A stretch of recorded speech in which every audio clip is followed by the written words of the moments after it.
Assalamualaikum warahmatullahi wabarakatuh. Salam guru penggerak. Perkenalkan, nama saya Marlina SPDI, calon guru penggerak angkatan 11 Kabupaten Aceh Utara. Dan di video kali ini saya akan menunjukkan video aksi nyata saya dalam memberikan diseminasi tentang budaya positif di lingkungan sekolah saya di SD Negeri 3 Langkahan. Selamat menyaksikan.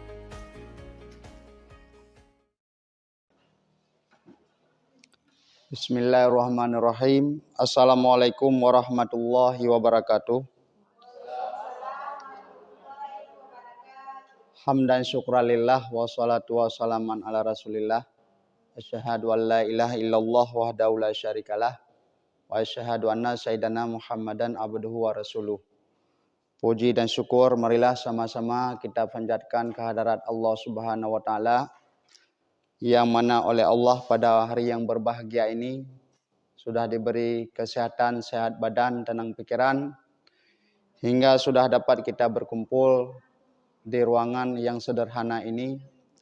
Selawat dan salam selalu kita junjungkan kepada baginda Rasulullah SAW, yang mana oleh baginda Rasulullah yang telah mengajak umatnya kepada alam yang penuh dengan ilmu pengetahuan yang masih kita rasakan pada saat-saat sekarang.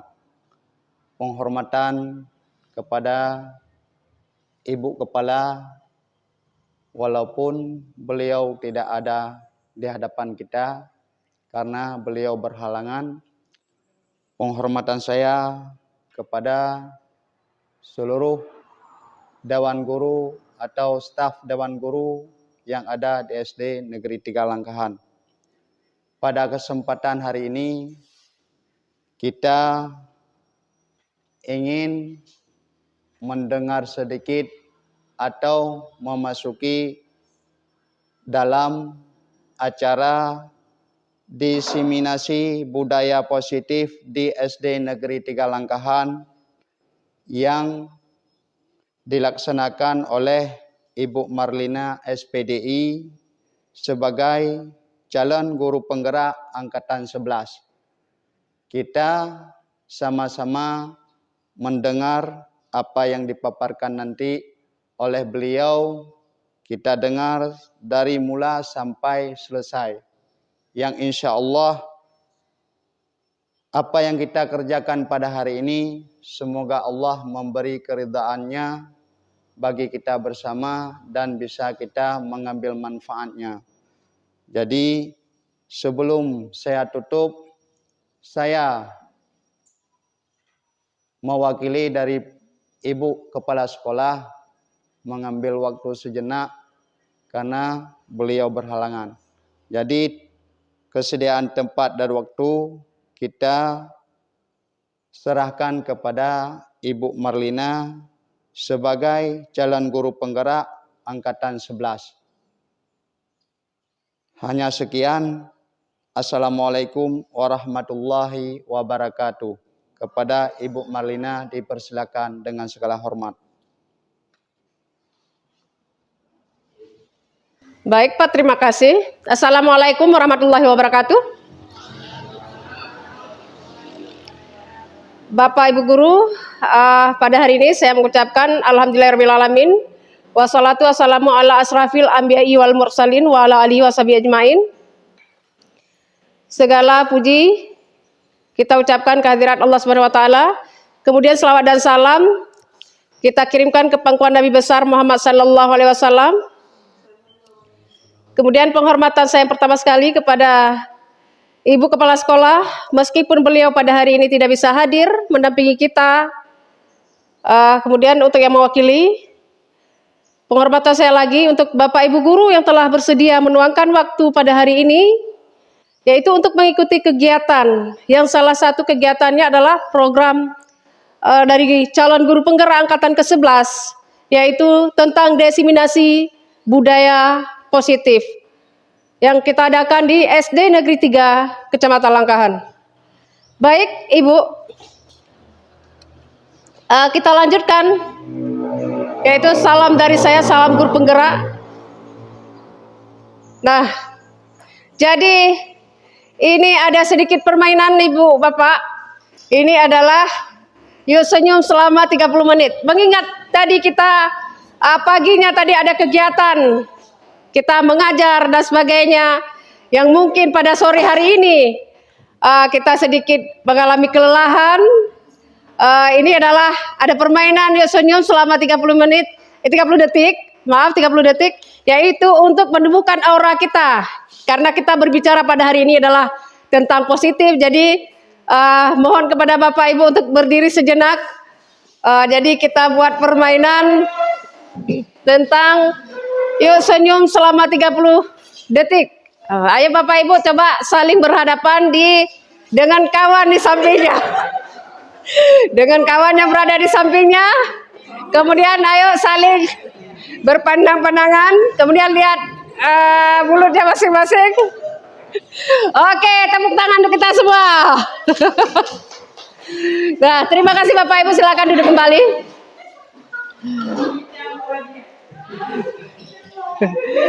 Ya, itu adalah sedikit permainan tadi untuk menghilangkan rasa lelah kita, yaitu yang sudah kita jalankan tadi pagi bersama anak-anak kita. Nah, pada hari ini adalah tentang diseminasi budaya positif. Jadi, seorang guru yang baik harus memiliki kemampuan dalam mewujudkan budaya positif di sekolah. Budaya positif tersebut dapat dijalankan dengan menerapkan konsep-konsep seperti yang ada di depan kita Bapak Ibu. Yang pertama adalah perubahan paradigma, motivasi perilaku manusia, kemudian disiplin positif, posisi kontrol guru, nilai-nilai kebajikan, keyakinan kelas, kebutuhan dasar manusia, dan segitiga restitusi. Nah, kita lihat Ibu-Ibu, pembelajaran dengan paradigma baru. Apa itu paradigma baru? Yaitu pembelajaran dengan paradigma baru yang merupakan pembelajaran yang dirancang berdasarkan prinsip pembelajaran berdiferensiasi. Sehingga para peserta didik belajar sesuai dengan kebutuhannya berdasarkan tahap perkembangannya sesuai teori psikologi modern untuk mewujudkan profil pelajar Pancasila. Nah, kita lihat selanjutnya.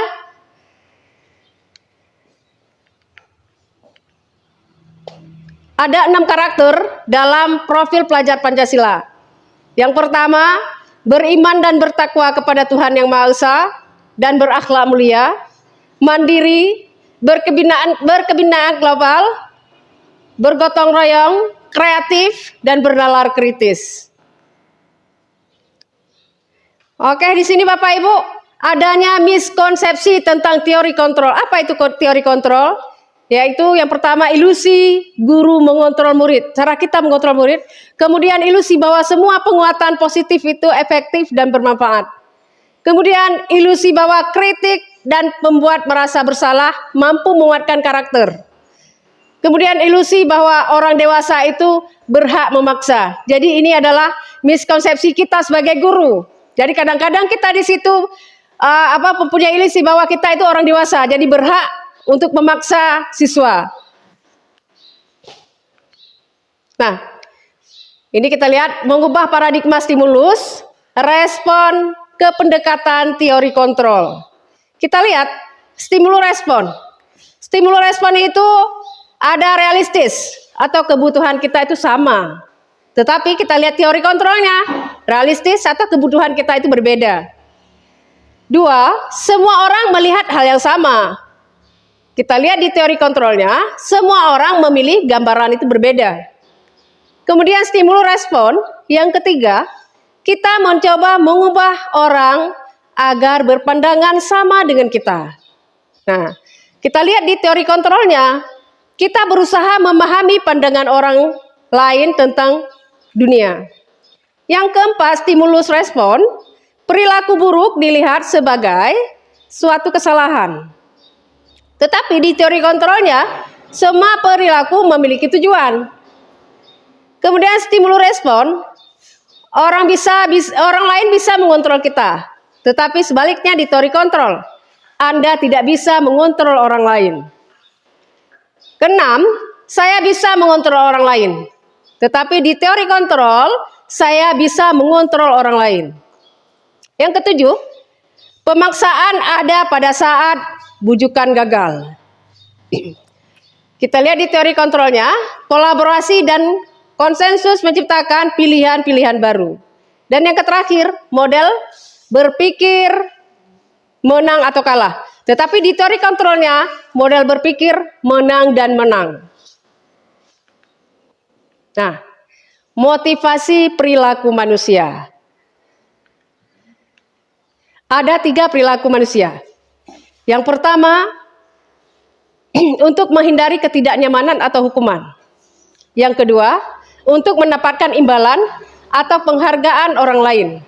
Yang ketiga, untuk menjadi orang yang mereka inginkan dan menghargai diri sendiri dengan nilai-nilai yang mereka percaya. Nah, ini adalah perilaku dasar, 3 perilaku dasar manusia. Kita lihat perilakunya termasuk kepada intrinsik intrinsik. Yang pertama, untuk menghindari ketidaknyamanan atau hukuman. Untuk menghindari hukuman, jadi motivasinya berdasarkan dari luar, yaitu intrinsik. Untuk mendapatkan imbalan atau penghargaan dari orang lain. Tetapi motivasi yang mendasar dari dalam yaitu motivasi intrinsik untuk menjadi orang yang mereka inginkan dan menghargai diri sendiri dengan nilai-nilai yang mereka percaya. Jadi ini adalah motivasi perilaku manusia. Kita lihat siswa kita sekarang. Nah, berdasarkan perilaku tersebut, maka disinilah ditekankan kita tetap membiasakan disiplin positif. Nah, disiplin berasal dari disiplin yang artinya pelajar. Disiplin mengacu pada disiplin diri yang memiliki tanggung jawab, kemudian terhadap apa yang dilakukan berdasarkan nilai-nilai yang kita yakini. Tetapi disiplin merupakan juga salah satu cara penerapan disiplin yang bertujuan untuk menumbuhkan kesadaran serta memperdayakan peserta didik tanpa imbalan atau penghargaan atau reward atau ancaman atau hukuman. Nah, kita bisa membedakan di sini. Jadi, kita bisa melihat siswa kita itu ada yang memang ada unsur latar belakangnya yang memang dia belajar karena dia takut hukuman, takut konsekuensi, tetapi ada juga siswa kita yang belajar tetapi karena dengan kesadaran sendiri, menghargai diri sendiri. Jadi, sebagai pendidik tujuan kita adalah menciptakan peserta didik yang memiliki disiplin diri sehingga mereka berperilaku pada mengacu kepada nilai-nilai kebajikan yang universal dan memotivasi intrinsik dalam perubahan perilaku ke arah yang lebih baik. Nah, kita di sini lihat ada posisi kontrol guru. Ada 5 posisi kontrol guru. Kita lihat. Yang pertama adalah guru sebagai penghukum. Kemudian yang kedua, guru sebagai pembuat merasa bersalah. Yang ketiga, guru sebagai teman. 4, guru sebagai pemantau. Dan yang kelima, guru sebagai manajer. Nah, ini contohnya. Ada 5 contoh tentang posisi kontrol guru. Kita lihat pada kasus siswa yang tidak memakai atribut lengkap pada saat upacara. Jadi, contoh yang pertama sebagai penghukum tadi. Sebagai penghukum contohnya, ada siswa kita yang kedapatan tidak memakai atribut lengkap pada saat kegiatan upacara hari Senin, maka kita memberi hukuman. Hukumannya berupa apa? Misal, hormat pada bendera selama 1 jam. Itu adalah merupakan sebuah hukuman. Tetapi posisi guru sebagai kontrol. Posisi guru kontrol sebagai pembuat merasa bersalah. Contohnya sebagai apa? Jadi ada kata-kata. Misalnya, berapa kali ibu atau bapak harus memberitahu kamu? Selalu saja kamu mengecewakan ibu atau bapak.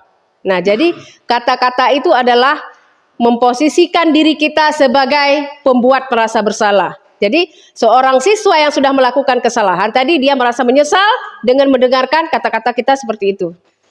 Nah, itu adalah contoh daripada pembuat merasa bersalah. Kemudian posisi guru sebagai teman. Jadi bahasanya bagaimana? Contohnya bagaimana? Contohnya, ayo dong ikuti aturan sekolah. Tolong bantu ibu atau tolong bantu bapak sekali ini aja. Sudah tidak apa-apa, lain kali jangan sampai berbuat seperti itu lagi.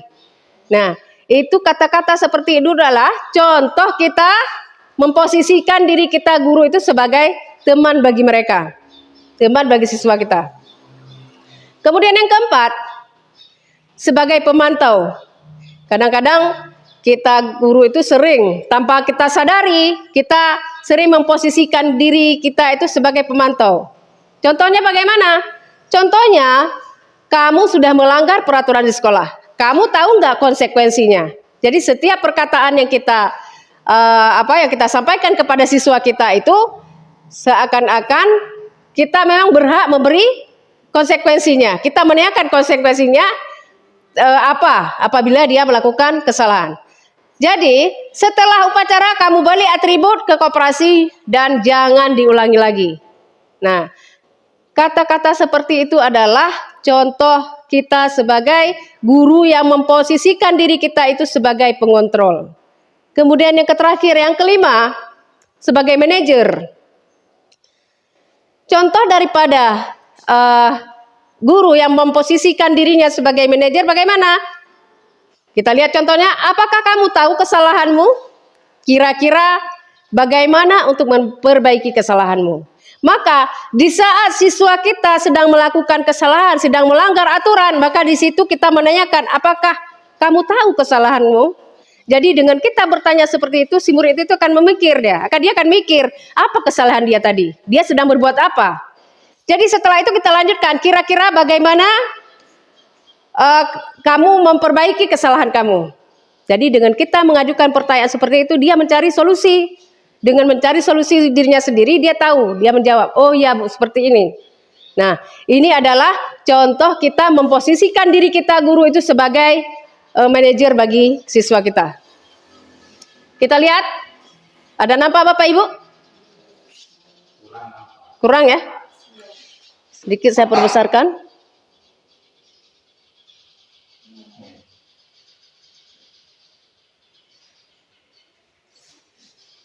Ya, ini adalah Bapak Ibu, di sini kita dituntut untuk menjadi manajer bagi siswa-siswa kita, yaitu pada saat kita menerapkan posisi kontrol kita.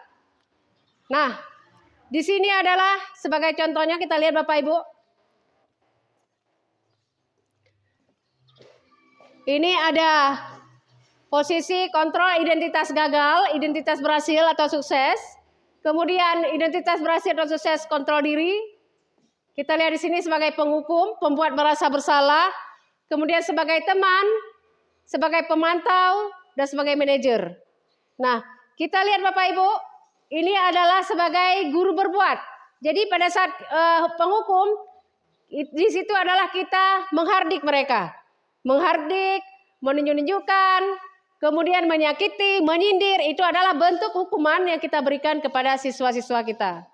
Kemudian pembuat merasa bersalah. Jadi pada pembuat merasa bersalah, di situ kita berceramah. Kita melakukan ceramah, kemudian mengatakan seharusnya seperti ini. Seharusnya kamu tidak melakukan seperti ini. Ini adalah bentuk kata-kata yang kita utarakan kepada siswa kita. Kemudian ada lagi kata, ibu kecewa dengan kamu. Nah, ini adalah bentuk daripada pembuat rasa bersalah. Kemudian yang ketiga, sebagai teman. Sebagai teman yaitu membuatkan alasan-alasan untuk murid. Ini adalah sebagai teman. Kemudian sebagai pemantau, menghitung dan mengatur. Itu memposisikan diri kita itu sebagai pemantau. Nah, kemudian sebagai manajer. Sebagai manajer bagaimana? Mengajukan pertanyaan-pertanyaan yang memang mendapatkan solusi bagi mereka yang sudah melakukan pelanggaran tadi. Kemudian guru berkata, pada saat penghukum, kalau kamu tidak melakukan, awas ya. Nah, ini adalah bentuk kata-kata yang kita katakan sebagai penghukum. Kemudian sebagai pembuat rasa bersalah. Kamu seharusnya sudah tahu, ibu lelah sekali mengatakannya. Ibu sudah lelah mengatakan kepada diri kamu. Ibu stres. Maka ini adalah bentuk-bentuk kata-kata yang kita katakan kepada siswa kita sebagai contoh daripada pembuat rasa bersalah. Kemudian sebagai teman, ayolah lakukan di sini. Ibu, masa kamu tidak mau? Ingat tidak bantuan ibu. Kamu ingat nggak bantuan ibu? Kamu ingat nggak apa yang sudah ibu lakukan untuk kamu? Maka di situ kita memposisikan diri kita itu sebagai teman bagi mereka. Kemudian sebagai pemantau, apa peraturannya? Di saat kita mendapati siswa kita yang melakukan kesalahan, maka di situ kita menanyakan, apa peraturannya? Maka di situ kita memposisikan diri kita itu sebagai pemantau. Kemudian kita memposisikan diri sebagai manajer. Sebagai manajer, apa yang kita yakini? Apa yang bisa kita kerjakan untuk memperbaiki masalah ini? Nah, di sini kita mengatakan memposisikan diri sebagai manajer bahwa di saat siswa kita melakukan kesalahan, kita menanyakan apa keyakinan kita. Masih ingat nggak tentang peraturan yang kita buat kesepakatan kelas tadi?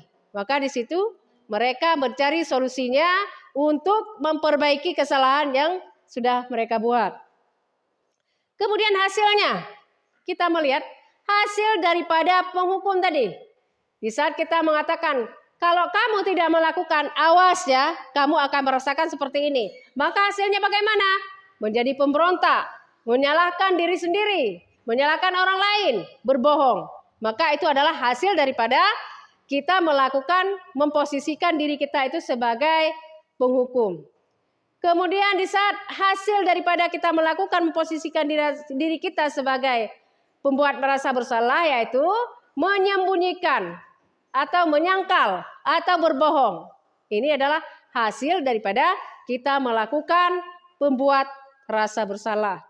Kemudian kita memposisikan diri kita sebagai teman, yaitu ketergantungan. Jadi di saat kita sering memposisikan diri kita sebagai teman bagi siswa-siswa kita yang melakukan pelanggaran tadi, maka siswa kita itu jadi ketergantungan dengan kita. Nah, kemudian hasil daripada kita memposisikan diri kita itu sebagai pemantau, hasilnya apa?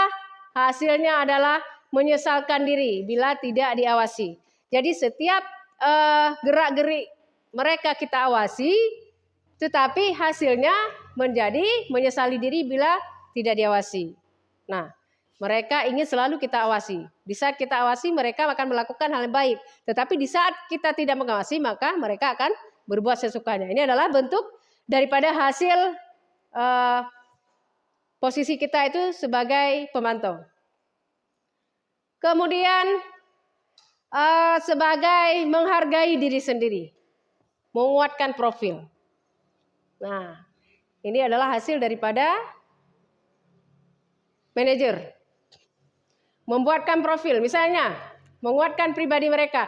Di saat kita memposisikan diri kita sebagai manajer, maka di situ kita membentuk karakter mereka. Karakter yang bagaimana? Di saat tadi mereka terlambat masuk ke sekolah, mereka tidak tepat mengerjakan tugas tepat waktu, maka di situ kita menanyakan keyakinan, menanyakan kesepakatan, menanyakan apa yang mereka yakini tadi, maka di situ telah terbentuknya karakter mereka, karakter yang lebih baik lagi. Di saat kita menanyakan seperti itu, maka mereka mencari solusi, mencari jalan keluarnya sendiri, sehingga terbentuklah pribadi yang baik, terbentuklah karakter yang baik, yang lebih baik daripada yang sebelumnya. Nah, kemudian kaitan dunia berkualitas. Apa kaitannya? Di saat murid yang selalu kita jadikan sebagai penghukum tadi, maka kaitan dengan dunia berkualitas adalah murid meletakkan guru di luar dunia berkualitas. Itu daripada kaitannya dengan dunia yang berkualitas. Kemudian kaitannya dengan pembuatan rasa bersalah. Kaitannya apa? Kaitannya murid meletakkan guru di dalam dunia berkualitas. Kemudian sebagai teman, kaitannya dengan dunia berkualitas apa? Kaitannya adalah murid meletakkan guru sebagai orang yang sangat penting di dunia berkualitas. Nah, kemudian sebagai pemantau, kaitan dengan dunia berkualitas, yaitu murid meletakkan guru, peraturan dan hukum di dunia berkualitas. Kemudian yang terakhir, sebagai manajer. Di saat memposisikan diri kita itu sebagai manajer bagi siswa kita, maka kaitan dengan dunia yang berkualitas adalah murid meletakkan dirinya sebagai individu yang positif di dalam dunia berkualitas. Nah, maka dengan terbentuknya karakter-karakter yang lebih baik, kemudian mereka menjadi individu yang positif, yang baik, dan yang berkualitas. Ini adalah memang hasil yang kita inginkan. Kemudian kita lihat, murid berkata, apa kata murid? Di saat kita memposisikan diri kita itu sebagai penghukum, mereka mengatakan, biarkan saja, nanti juga marah-marah lagi. Maka di situ, di saat kita memberi hukuman kepada mereka tadi, mereka akan membantah. Membantah dengan berkata, biarkan saja, nanti juga marah-marah lagi. Mereka mengenal kita dengan orang yang pemarah, orang yang selalu memberi hukuman. Nah, kemudian di saat kita memposisikan diri kita itu sebagai rasa bersalah, pembuat rasa bersalah. Maka di saat kita membuat rasa bersalah, murid ini akan menyesal. Dengan menyesal, dia menjadi meminta maaf, menjadi tidak kurang pede. Di situ adalah rasa penyesalan yang ada yang selalu menghantui mereka. Karena di situ kita mengatakan, memposisikan diri kita itu sebagai pembuat rasa bersalah. Kita mengatakan ke dia, saya kecewa, ibu kecewa, bapak kecewa dengan sikap kamu, bapak kecewa dengan ulah kamu. Maka di situ adalah bentuk kata-kata yang akan mereka lakukan. Nah, kemudian di saat kita memposisikan kita sebagai teman, di situ murid mengatakan, saya pikir ibu atau bapak teman saya, ternyata begitu. Nah, maka si murid pada saat sewaktu-waktu ada juga sikapnya yang mengatakan mereka menganggap kita ini sebagai teman, tetapi pada akhirnya tidak sesuai dengan harapan mereka. Nah, ini adalah bentuk daripada kita memposisikan diri kita terhadap murid kita itu sebagai teman. Jadi pada saat akhirnya mereka juga kecewa. Mereka juga kecewa dengan mengatakan saya pikir bapak atau ibu saya pikir sebagai teman, ternyata begitu. Nah, kemudian di saat kita memposisikan kita itu sebagai pemantau. Sebagai pemantau mereka mengatakan bahwa berapa banyak bintang yang harus saya punya. Berapa halaman yang harus saya tulis. Nah, di saat kita memberi memantau kan melihat. Kemudian dengan kita memantau terus dengan mereka terbiasa menerima perintah dari kita. Berapa halaman yang harus ditulis, kemudian berapa bintang yang harus mereka dapatkan. Ini adalah bentuk-bentuk hasil murid berkata daripada kita menjadikan posisi kita itu sebagai pemantau. Kemudian sebagai manajer, murid berkata pada saat kita memposisikan diri kita itu sebagai manajer, murid berkata bahwa bagaimana caranya saya bisa memperbaiki keadaan. Nah, di situ adalah bentuk sikap si murid, sikap si siswa kita ini memperbaiki, dia memikirkan untuk kedepannya itu bagaimana. Bagaimana dia memperbaiki dirinya, bagaimana dia membentuk karakternya. Ini adalah bentuk daripada kita guru memposisikan diri kita itu sebagai manajer. Kemudian dampak pada murid. Apa dampaknya dari kelima posisi kontrol kita bagi murid? Yang pertama adalah dampak pada murid pada saat kita sebagai penghukum. Maka mereka akan mengulangi kesalahan. Di saat kita memberi hukuman, besok dia mengulangnya. Di saat dia memberi hukuman, di besok dia mengulangnya. Karena apa? Karena dia melakukan hanya untuk kita. Melakukannya karena di saat kita tidak melihat, tidak memberi hukuman, maka di situ dia mengulangi kesalahan yang sama. Itu adalah dampak pada murid pada saat kita memposisikan kita itu sebagai guru. Kemudian dampak murid sebagai pembuat rasa bersalah. Pada saat kita memposisikan diri kita itu sebagai pembuat rasa bersalah, maka di situ murid akan berdampak merasa rendah diri. Jadi karena dia sering menyesal, meminta maaf, akhirnya dia merasa dirinya adalah rendah. Nah, ini adalah dampak kepada murid. Kemudian sebagai teman, di saat seorang guru memposisikan dirinya sebagai teman bagi si siswa, dampak bagi muridnya apa? Dia lemah, tidak mandiri dan ketergantungan. Jadi kalau ada kita yang selalu mensupport dia, dia mau. Tapi di saat kita tidak ada, maka mereka tidak mengerjakan apa-apa. Dia tidak melakukan apa-apa. Ini adalah dampak bahwa si murid itu menjadi lemah, si murid itu tidak mandiri, dan si murid tersebut tidak ketergantungan. Ini adalah dampak bagi murid pada saat kita memposisikan kita itu sebagai teman mereka. Kemudian pada pemantau, di saat kita guru menjadikan diri kita itu sebagai pemantau, dampak bagi mereka apa? Dampaknya adalah mereka memberikan sanksi atau hadiah untuk dirinya. Pada saat mereka melakukan kesalahan, kita memberikan sanksi. Tetapi pada saat dia melakukan sesuatu yang berprestasi, maka kita memberikan hadiah. Itu adalah bentuk daripada pemantau. Maka mereka bukan berdasarkan dari karakter dirinya, bukan berdasarkan dari dalam dirinya, tetapi karena ada dorongan-dorongan tadi. Tadi yang pertama tadi kan ada kita melihat sama-sama ada dorongan dari luar dan ada dorongan dari dalam, ekstrinsik dan intrinsik. Maka di situ si murid ini dia mengharapkan sesuatu, mengharapkan imbalan, maka dia mau belajar karena dia menghadapkan sebagai riwayat tadi sebagai hadiah, maka dia mau mengerjakan tugas-tugas tepat waktu. Tetapi pada saat dia tidak mendapatkan hadiah, maka dia apa adanya, tidak memperdulikan. Ini adalah bentuk daripada hasil daripada tadi dampak pada murid kita dari seorang guru itu memposisikannya sebagai pemantau. Kemudian sebagai kita memposisikan diri kita itu sebagai manajer. Dampak bagi murid apa? Dampak bagi murid adalah mengevaluasi diri. Bagaimana cara memperbaiki diri. Di saat mereka melakukan kesalahan, di saat mereka melakukan pelanggaran, di situ dia memikirkan, mengevaluasi diri, mengingat kembali, mengambil pelajaran dari permasalahan apa yang sudah dia kerjakan tadi. Maka ini adalah bentuk daripada dampak murid kepada hasil daripada kita memposisikan diri kita itu sebagai manajer. Nah, di ini Bapak Ibu kita melihat posisi kontrol apakah aku. Jadi kira-kira Bapak Ibu ini kita memposisikan diri kita itu sebagai apa? Di saat pertanyaannya, saya kecewa sekali dengan kamu. Kira-kira sebagai apa?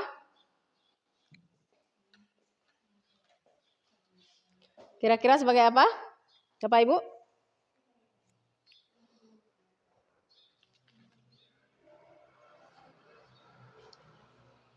Posisi kontrol apakah aku? Saya kecewa sekali dengan kamu. Di saat kita mengatakan kepada murid kita tadi, saya kecewa sekali dengan kamu.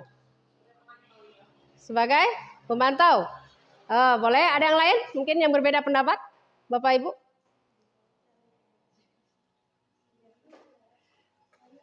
Saya kecewa sekali dengan kamu. Kita kecewa dengan mereka. Tadi kan ada dampaknya ada 5 ya. Merasa bersalah ya. Pemantau merasa bersalah. Bagus Bapak Ibu. Ini adalah posisi kita sebagai apa tadi? Posisi kita sebagai pembuat merasa bersalah. Jadi kita mengatakan saya kecewa sekali dengan kamu. Oke, Bapak Ibu kita lanjut. Nah, kemudian yang kedua. Posisi kontrol apakah aku? Nah, ini adalah kamu tidak pernah benar melakukannya. Kita mengatakan kepada murid kita, kamu tidak pernah benar melakukannya. Itu termasuk kepada pemantau. Bagus Bapak Ibu. Nah, kita lanjut. Yang ketiga. Posisi kontrol apakah aku? Nah, apa rencanamu untuk menyelesaikan masalah ini? Apa rencanamu untuk menyelesaikan masalah ini? Di saat kita mengatakan kepada si murid, apa rencanamu untuk menyelesaikan masalah ini? Ini adalah posisi kita sudah Manajer ya? Ya, ini sebagai manajer karena kita di sini menanyakan keyakinan untuk mereka, menanyakan solusi apa yang sudah mereka lakukan tadi. Kemudian yang keempat, posisi kontrol apakah aku? Ayolah, lakukan demi Bapak atau demi Ibu. Sebagai teman ya.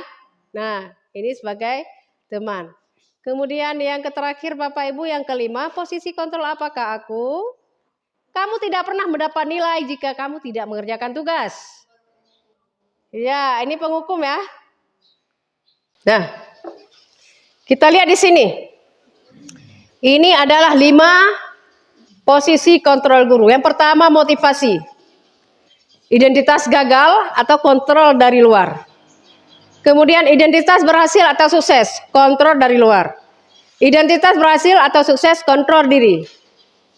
Kita lihat menghindari hukuman, mengharapkan imbalan, menguntungkan bagi orang tua, kemudian menghargai diri sendiri. Kita lihat pada penghukum, guru berbuat, motivasinya apa? Guru berbuat. Kemudian kita lihat penghukum, menghardik, menunjuk-nunjuk, menyakiti, menyindir. Itu adalah posisi kita sebagai guru. Dan itu merupakan hukuman. Kemudian pembuat merasa bersalah, berceramah. Pada saat mereka melakukan kesalahan, tidak mengerjakan PR, terlambat masuk ke sekolah, maka kita berceramah. Berceramah. Kemudian mengatakan, seharusnya seperti ini. Seharusnya kamu tidak datang terlambat, seharusnya kamu harus mengerjakan PR. Nah, jadi itu adalah pembuat itu merasa bersalah di saat kita mengucapkan ibu kecewa sama kamu. Nah, kemudian kita lihat sebagai teman, membuatkan alasan-alasan untuk murid. Jadi itu memposisikan kita itu sebagai teman. Kemudian pemantau, menghitung dan mengukur. Kita memantau mereka. Kemudian manajer. Manajer itu mengajukan pertanyaan-pertanyaan. Maka di saat siswa kita melakukan kesalahan, di situ kita menanyakan apa dan kenapa dia. Faktornya apa? Kok dia terlambat ke sekolah? Kenapa dia sering tidak mengerjakan tugas? Kenapa dia tidak disiplin dalam belajar? Maka di situ kita sudah memposisikan kita itu sebagai manajer bagi mereka. Kemudian di bawahnya guru berkata, kita lihat di penghukum, kalau kamu tidak melakukan, awas ya. Nah, itu adalah sebagai penghukum. Dan ini sangat dilarang kita melakukan sikap kita itu terhadap murid kita yang seperti itu. Jadi pembuat merasa bersalah. Kamu seharusnya, kamu tahu ibu telah sekali mengatakan ibu stres. Jadi itu kata-kata yang tidak boleh kita keluarkan terhadap siswa-siswa kita. Dan seterusnya. Nah, ini adalah, nampak ya Bapak Ibu sampai ke belakang, ke bawah. Oke, kita lanjut. Nah, posisi kontrol apakah aku? Nah, di situ adalah saya kecewa sekali dengan kamu. Kira-kira ini posisi kontrol, termasuk posisi kontrol mana tadi? Saya kecewa sekali dengan kamu.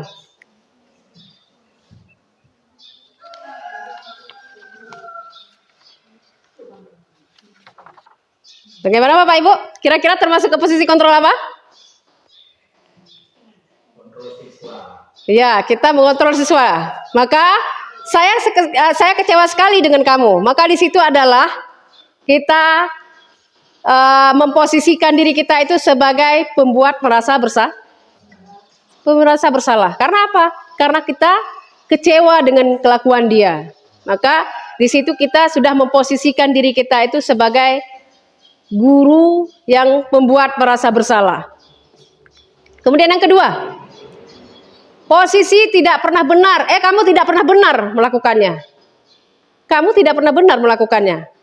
Maka ini termasuk kepada posisi kontrol apa? Menghukum ya? Boleh? Dan yang lain mungkin yang beda pendapat? Memantau ya? Iya, ini adalah sebagai pemantau. Kamu tidak pernah benar melakukannya. Maka di situ kita sudah memposisikan diri kita itu sebagai memantau. Kemudian yang ketiga, apa rencanamu untuk menyelesaikan masalah ini? Rencanamu, kita menanyakan kepada siswa tadi yang berbuat salah, yang melanggar aturan, apa rencana dia untuk menyelesaikan masalahnya. Maka di sini kita sudah memposisikan diri kita itu sebagai manajer. Kemudian yang keempat, ayolah lakukan demi Bapak atau lakukan demi Ibu. Ya, ini sebagai teman, bagus Bu. Nah, kemudian yang terakhir,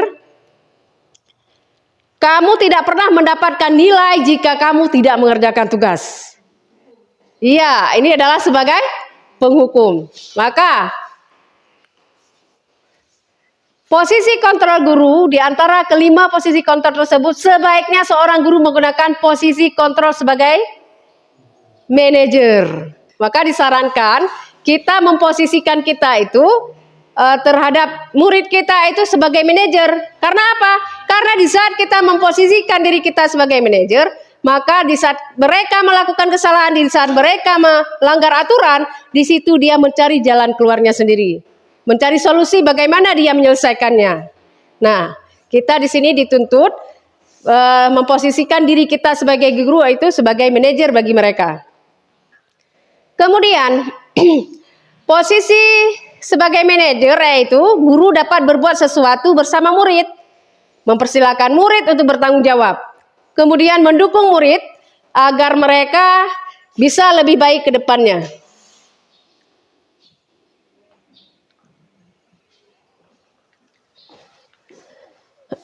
Kemudian selain itu, posisi kita sebagai manajer mengacu pada restitusi yang dapat menjadikan murid itu sebagai manajer bagi dirinya sendiri, sehingga dapat terciptanya identitas positif pada diri murid.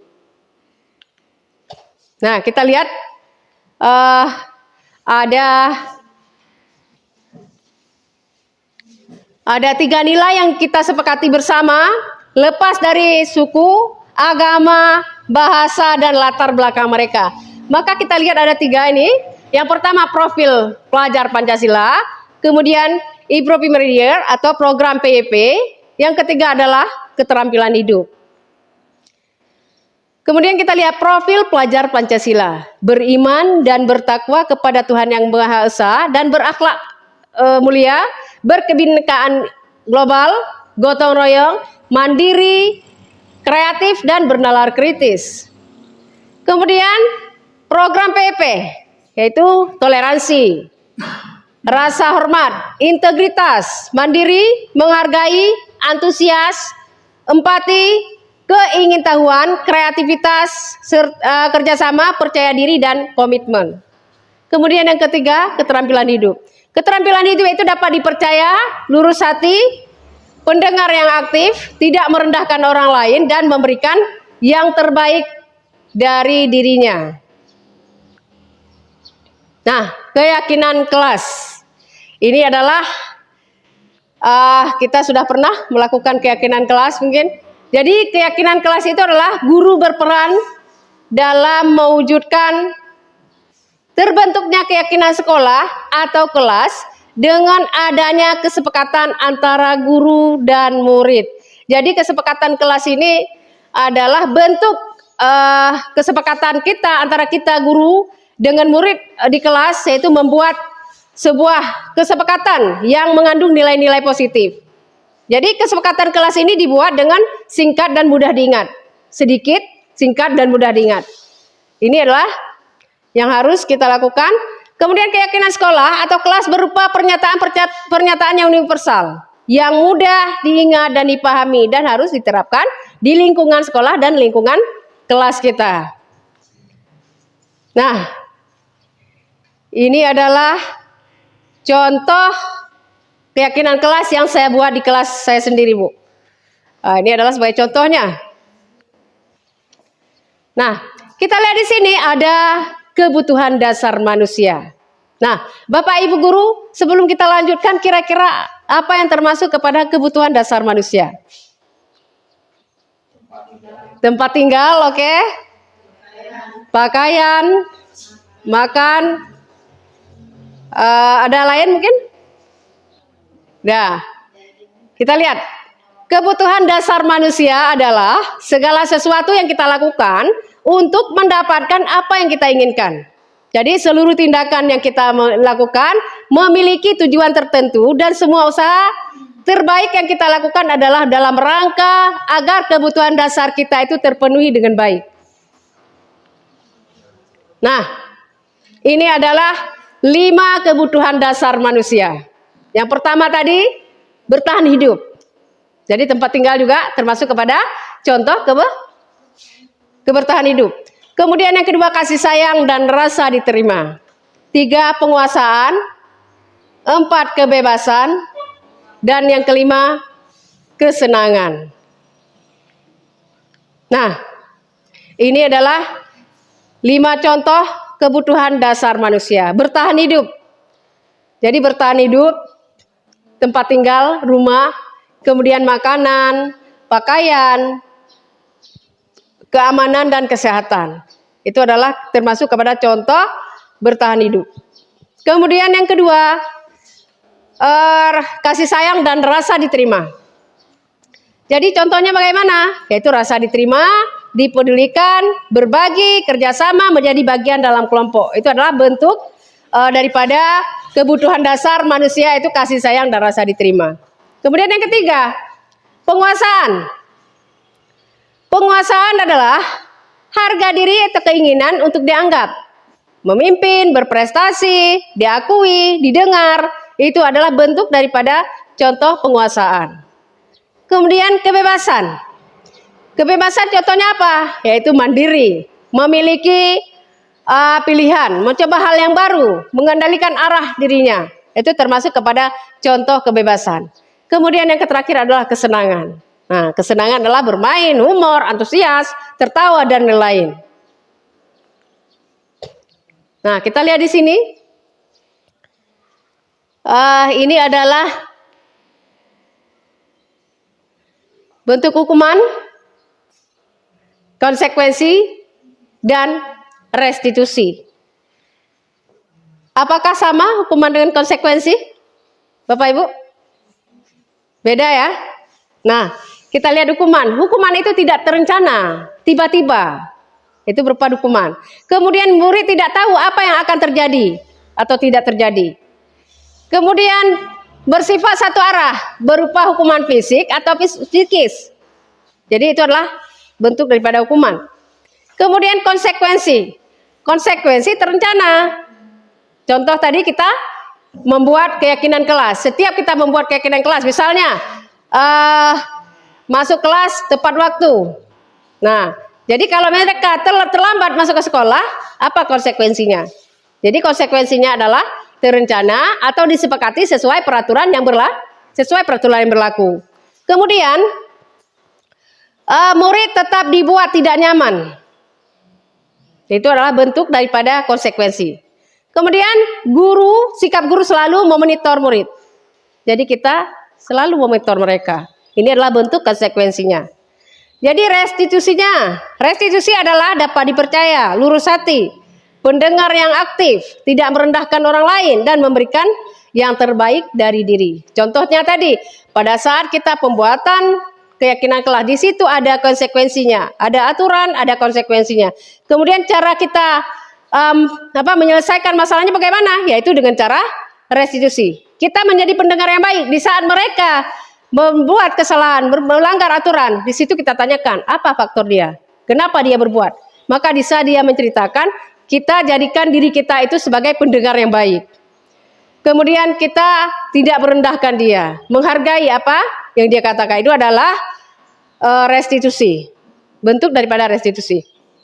Nah, pernyataannya, ketika seorang murid melakukan suatu perbuatan yang bertentangan dengan nilai-nilai kebajikan atau melanggar, sebenarnya dikarenakan mereka gagal memenuhi kebutuhan dasar mereka. Jadi setiap anak itu yang melakukan pelanggaran, mereka telah gagal memenuhi kebutuhan dasar mereka.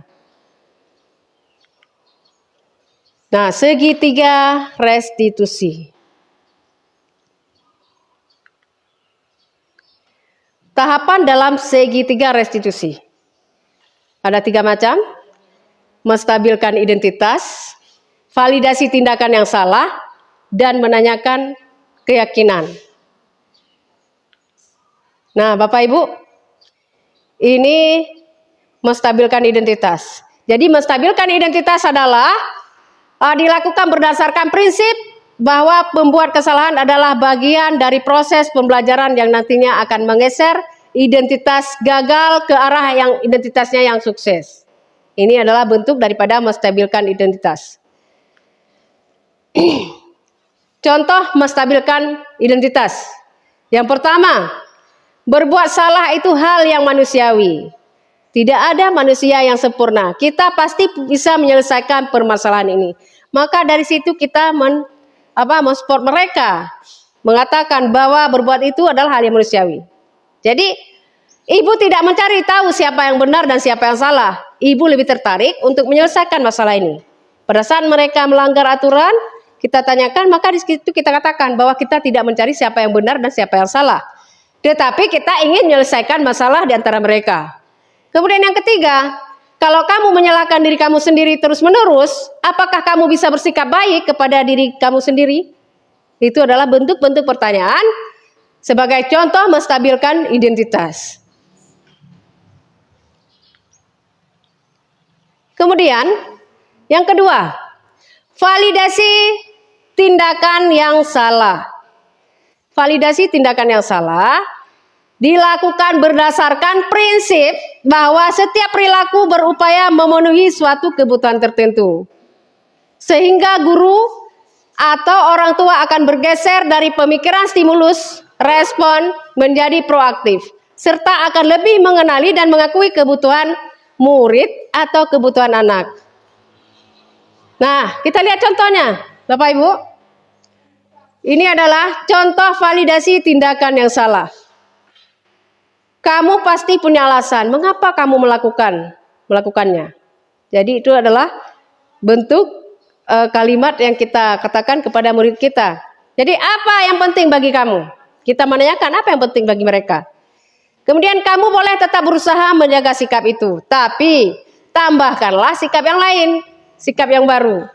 Jadi di saat mereka, apakah mereka mukul atau mereka mendorong meja atau apapun, maka kita tidak langsung menyalahkan mereka. Tetapi di situ kita mengatakan, kamu boleh tetap berusaha menjaga sikap itu, tetapi kamu tambahkan sikap yang lain yang baru. Kemudian maukah kamu belajar cara lain untuk mendapatkan apa yang kamu butuhkan tanpa harus memukul? Jadi di saat mereka memukul ya, kita menanyakan hal-hal seperti itu. Jadi itu adalah bentuk validasi tindakan yang salah. Nah, yang terakhir keyakinan, menanyakan keyakinan tadi tentang restitusi. Nah, menanyakan keyakinan dilakukan dengan memberi pertanyaan-pertanyaan bermakna kepada murid atau anak yang memunculkan motivasi secara intrinsik sehingga mampu mengaitkan keyakinannya dengan tindakan yang salah. Contohnya seperti apa? Nah, kita lihat contohnya sekarang. Apa nilai yang kamu percaya di sekolah ini? Atau di sekolah kita? Maka tadi kita kan ada membuat tentang keyakinan kelas. Maka di situ kita tanyakan lagi, apa yang mereka percaya di sekolah kita? Tentang nilai yang mereka percaya di sekolah kita. Kemudian kita tanyakan nilai-nilai apa yang telah kita sepakati. Di saat mereka tadi terlambat datang masuk ke sekolah, maka dia mengingatkan. Dia mengingat kembali apa yang sudah disepakati pada saat kita membuat kesepakatan kelas tadi.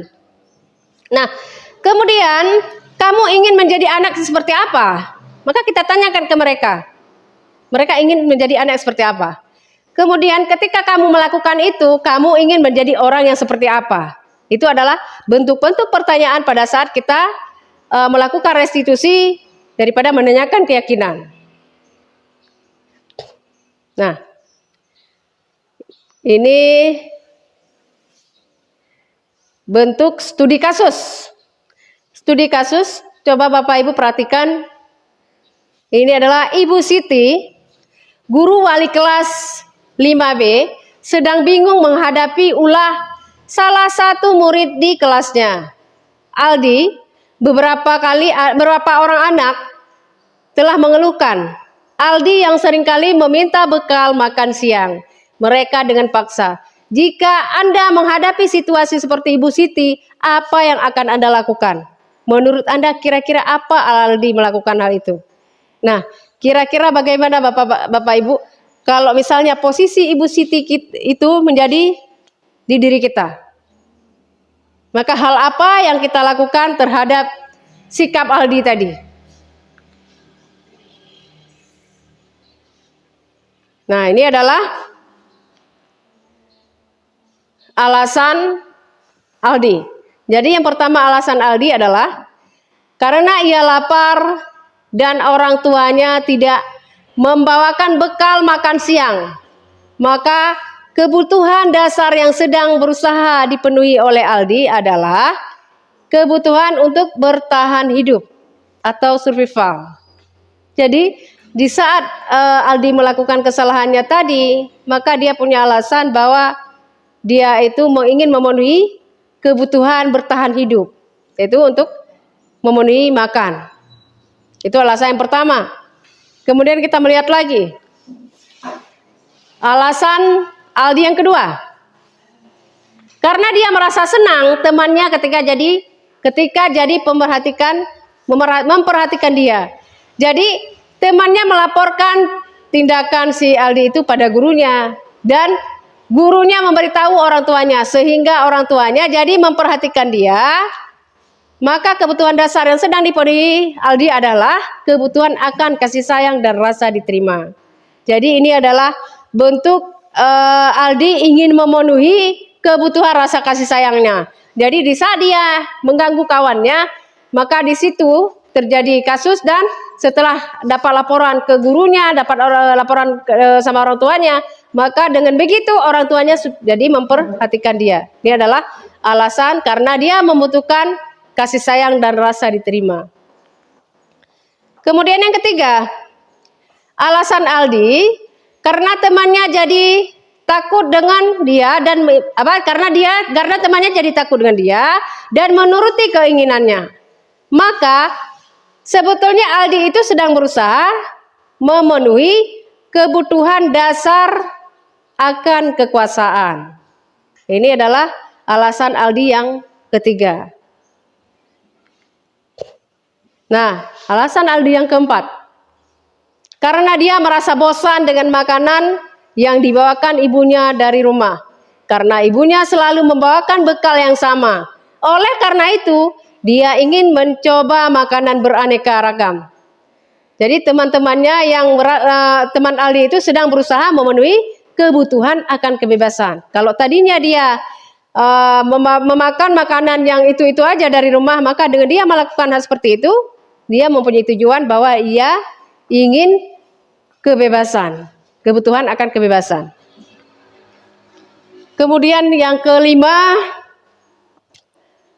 adalah karena ia melakukan iseng. Jadi di saat dia mengganggu kawannya mengambil makanan tersebut, alasannya karena dia iseng. Kenapa dia iseng? Di saat dia mengganggu kawannya, maka ia menikmati ekspresi wajah daripada temannya tadi. Nah, di situ bahwa si Aldi ini ingin berusaha memenuhi akan kebutuhan kesenangan. Jadi di saat dia melihat wajah kesal temannya, maka di situ dia punya kesenangan sendiri. Ini adalah kebutuhan yang dilakukan Aldi untuk memenuhi kebutuhan akan kesenangan. Nah, ini contoh daripada keyakinan, menanyakan keyakinan pada saat saya lakukan, yaitu dengan siswa di kelas saya yang tidak mengerjakan tugas. Kita lihat sedikit Bapak Ibu videonya. Assalamualaikum Aski. Waalaikumsalam Bu. Apa kabar Aski hari ini? Alhamdulillah baik Bu. Sudah tahu belum kenapa Aski Ibu panggil kemari? Tahu Bu, karena sudah beberapa kali tidak mengerjakan tugas. Menurut Aski, apakah tidak mau mengerjakan tugas merupakan perbuatan yang baik? Tidak baik Bu, maaf Aski salah. Tidak apa-apa. Semua orang pernah berbuat salah karena tidak ada manusia yang sempurna. Ibu juga pernah melakukan kesalahan seperti kamu. Nah, di sini Ibu tidak mencari siapa yang salah. Di sini Ibu ingin mencari solusi dari permasalahan ini. Aski pasti punya alasan. Sekarang coba ceritakan pada ibu, mengapa Aski sering tidak mengerjakan tugas? Aski pulang sekolah langsung bermain hingga sore, Bu. Malamnya pulang lagi langsung ketiduran. Oh, jadi karena kecapean bermain terus ketiduran membuat Aski tidak mau mengerjakan tugas. Aski masih ingat dengan kesepakatan kelas yang kita buat pada awal pembelajaran. Apa itu mengerjakan tugas tepat waktu? Masih, Bu. Aski yakin mengerjakan tugas dan tepat waktu itu penting untuk kita? Iya, yakin, Bu. Aski yakini nilai itu? Yakin, Bu. Sekarang apa yang harus Aski lakukan supaya tugas sekolah siap tepat waktu? Pulang sekolah tidak bermain hingga lupa waktu mengatur waktu bermain dan waktu belajar di rumah. Aski sudah tahu apa yang harus Aski lakukan? Sudah, Bu. Kapan memulainya? Mulai hari ini, Bu. Baik, mulai hari ini Aski akan melakukan perubahan itu untuk menjadi lebih baik. Aski menjadi anak yang disiplin dan rajin belajar. Mengerjakan tugas tepat waktu. Aski bisa? Bisa, Bu. Oke, Aski pasti bisa menjadi lebih baik. Terima kasih Aski. Oke Bapak Ibu, ini adalah hasil video saya yang saya tampilkan tadi sedikit mengenai menanyakan keyakinan kelas di saat ada siswa yang bermasalah tadi yang tidak melakukan tugas, yang tidak mengerjakan tugas tepat waktu. Dan nah ini adalah terakhir dari penutup. Dalam penerapan program disiplin positif, hendaknya guru memiliki standar kepribadian profesional dan sosial yang baik, di mana guru mampu merefleksikan dirinya dalam posisi kontrol saat ini. Bagaimana perjalanan dirinya sebagai amil atau manajer yang menuntun murid-muridnya menjadi insan yang mandiri, merdeka dan bertanggung jawab. Maka ini adalah sesuai dengan filosofi Ki Hajar Dewantara bahwa seorang guru itu harus menuntun muridnya sesuai kodrat zaman dan kodrat alam. Kemudian seorang guru itu harus mampu menjadikan dirinya itu sebagai guru yang menghamba kepada murid. Jadi bagaimana kita bisa menghambakan diri kita itu kepada murid-murid kita. Nah, mudah-mudahan dari nilai destinasi, nilai positif pada hari ini yang kita pelajari bersama-sama tadi, ini adalah bentuk disiplin positif yang mudah-mudahan untuk kedepannya akan kita terapkan dalam kehidupan sehari-hari untuk mendidik murid-murid kita sesuai dengan alam, zaman dan kodratnya. Nah, akhir kata wabillahi taufiq wal hidayah. Wassalamualaikum warahmatullahi wabarakatuh.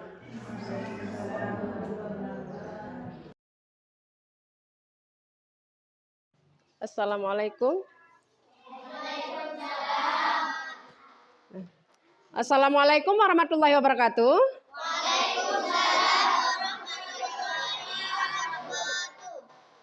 Baik anak-anak, apa kabar hari ini? Baik, alhamdulillah. Nah, pada hari ini tujuan ibu masuk ke sini yaitu kita ingin membuat kesepakatan kelas atau keyakinan kelas. Pernah dengar apa itu keyakinan kelas? Apa? Iya, itu keyakinan kelas hampir sama bahasanya dengan peraturan kelas. Kalian mengerti apa itu peraturan kelas? Mengerti. Jadi keyakinan kelas ini hampir mirip-miripnya dengan peraturan sekolah. Nah, jadi keyakinan kelas ini adalah seperangkat nilai dan prinsip yang disepakati bersama oleh guru dengan siswa untuk memandu perilaku dan interaksi di dalam kelas. Jadi kalau keyakinan kelas ini hampir mirip-mirip dengan peraturan kelas tadi. Nah, kira-kira apa yang merupakan contoh daripada keyakinan kelas? Jangan membuang sampah, ya. Sembarangan, apalagi? Ya, bersihkan kelas bersama-sama, betul. Nah, jadi peraturan keyakinan kelas ini kita tidak boleh menggunakan kata negatif, tetapi harus menggunakan kata positif. Misalnya, ada kawan kita yang suka menyontek. Jadi kan bahasanya apa? Jangan suka menyontek. Tetapi kita tidak boleh menggunakan kata jangan. Tidak boleh menggunakan kata dilarang atau dilarang menyontek. Jangan menyontek, dilarang buang sampah. Sebenarnya kan bisa aja kita pakai seperti itu ya kan? Jadi kita di sini untuk membuat keyakinan kelas tidak dibenarkan menggunakan kata-kata yang negatif, tetapi harus menggunakan kata-kata yang positif. Misalnya tadi kawan suka menyontek, jangan suka menyontek, tetapi kita menggunakan bahasa jujur. Jujur itu jangan menyontek. Maka di sini kita dilarang untuk menggunakan bahasa dilarang, menggunakan bahasa tidak, menggunakan bahasa jangan. Nah, ada lagi tentang menjaga kebersihan kelas. Maka kita tidak boleh menulis dilarang membuang sampah sembarangan. Karena apa? Karena kita tidak dibenarkan menggunakan bahasa dilarang, tetapi kita menggunakan bahasa menjaga kebersihan. Nah, sampai di sini sudah paham? Sudah. Nah, kalau sudah paham semuanya, ada pertanyaan? Tidak ya? Nah, kalau tidak ada pertanyaan, sekarang Ibu akan membagikan kertas plano ini. Dan di sini kalian cukup menuliskan satu kalimat saja yang merupakan kalimat keyakinan kelas kita. Maka nanti kalau sudah siap, tempelkan di papan yang udah Ibu persiapkan. Nah, di sini cukup tulis satu kalimat. Sekarang Ibu bagikan. Ambil, langsung tulis. Langsung diisi.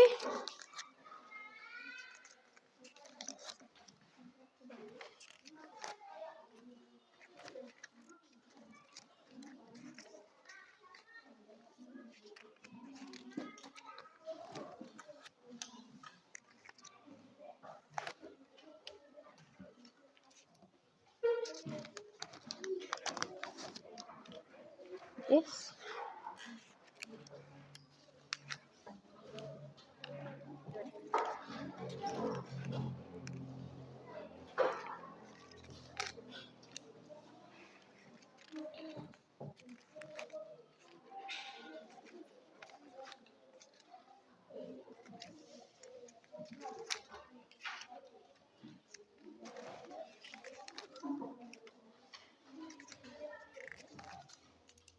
Nah, langsung ditulis. Kalau sudah siap, tempelkan di papan tulis.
Tiga Langkahan.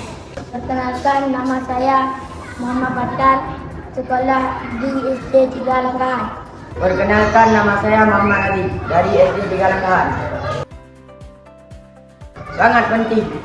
Sangat penting karena dapat membuat kita sangat disiplin. Buat kita lebih disiplin. Alhamdulillah, senang sekali.